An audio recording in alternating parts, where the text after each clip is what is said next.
বাহ, মাশাআল্লাহ মাশাআল্লাহ। হ্যাঁ, ছোটবেলায় শুনতাম মুরব্বীরা বলতো লেখাপড়া করে যে গাড়ি ঘোড়ায় চড়ে সে, কিন্তু বিশ্বাস করো আমার না এই লেখাপড়ার উপর কোনো বিশ্বাসই নাই, জোরই পাই না আমি, দামই নাই আমার কাছে। দাম হচ্ছে মেধার, বুদ্ধির, ঘিলু। ওই তোমার বুদ্ধি ভালো তো? ভালো। প্রচুর ভালো। তুমি একটা গবেট, তুমি একটা গাধি। তোমার যদি বুদ্ধি ভালো হইতো তাহলে তুমি আমার মতো একটা ছেলেকে বিয়ে করতে, বলো? কিছু না জেনে না শুই না।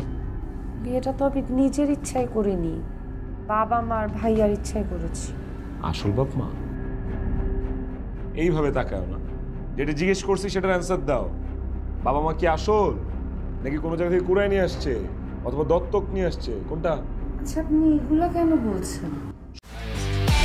একমাত্র ওয়ালটন এসি দিচ্ছে 1 বছরের রিপ্লেসমেন্ট গ্যারান্টি এবং কম্প্রেসারের 10 বছরের গ্যারান্টি। তোমার বাপ মা যদি আসল হইতো অ্যাটলিস্ট আমার সম্পর্কে খোঁজ খবর নিত। গড়ক যা বলছে ওটা শুনেই তোমার হাত আমার হাতে দিয়ে দিছে, হইলো কিছু? এই সত্যি করে বলো তো, তুমি কি কোনো দুষ্টু ছেলের সাথে প্রেম করতা? জি না। দেখি দেখি দেখি, সত্য বলতেছো না মিথ্যা বলতেছো? মাশাআল্লাহ, তুমি দেখতে অনেক সুন্দর, বেশি সুন্দরী। দূর, শোনো, সুন্দরী মেয়েদের 2-3টা প্রেম করা নর্মাল, এটা দোষে কিছু না। কারণ সুন্দরী মেয়েদের মাথায় ব্রেইন থাকে না, থাকে গোবর। আর এই গোবর মার্কা মেয়েগুলা কাদেরকে ভালোবাসে জানো? এলাকার সবচেয়ে বখাটে, গাঞ্জুট্টি, হিরোইনচি, পাগল ছাগল এগুলোর ভালোবাসে। আমি এরকম না।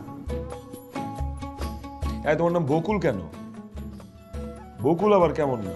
না ছেলেদের নাম না মেয়েদের নাম, এটা কিছু হইলো? হ্যাঁ, বকুল এই যে বুঝাই যায় না, ছেলে ডাকতেছি না মাইয়া ডাকতেছি।